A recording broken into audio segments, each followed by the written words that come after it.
ভৈরবের নির্মাণাধীন ভবনে চাঁদা দাবি ও প্রাণনাশের হুমকির অভিযোগে থানায় মামলা। জামাল আহমেদ, ভৈরব, কিশোরগঞ্জ থেকে স্টাফ রিপোর্টার, কসবা টিভির ডেস্ক। হৃদয়ে কেটিভি, কসবা টিভি, হৃদয়ে বাংলা। কিশোরগঞ্জের ভৈরবে নির্মাণাধীন একটি ভবনকে ঘিরে চাঁদা দাবি, হামলা, প্রাণনাশের হুমকি ও নির্মাণ কাজে বাধা দেওয়ার অভিযোগ তুলেছেন ভবন মালিক ইকবালের বড় ভাই হাজী মোহাম্মদ গিয়াসউদ্দিন। শনিবার ৩০ আগস্ট ভৈরব প্রেস ক্লাবে আয়োজিত এক সংবাদ সম্মেলনে তিনি এসব অভিযোগ করেন। তিনি জানান, পৌর শহরের বঙ্গবন্ধু সড়কের আনোয়ারা জেনারেল হাসপাতালের বিপরীতে ভৈরবপুর দক্ষিণপাড়া এলাকায় তার ছোট ভাই ইকবালের নির্মাণাধীন ভবনের কাজ চলমান রয়েছে। এ সময় প্রভাবশালী রায়হান নামের এক ব্যক্তি একদল লোকজন নিয়ে তার কাছে ৫০ লাখ টাকা চাঁদা দাবি করেন। দাবিকৃত টাকা না দেওয়ায় তারা হামলা চালিয়ে নির্মাণ সামগ্রী ভাঙচুর ও শ্রমিকদের মারধর করে প্রাণনাশের হুমকি প্রদান করে।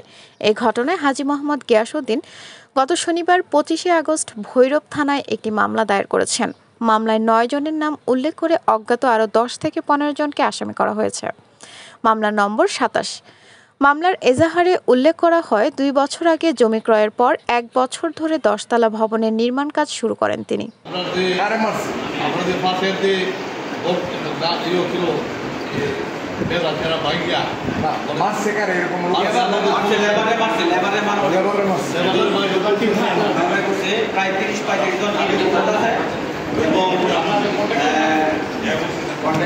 চাঁদা দাবি করছে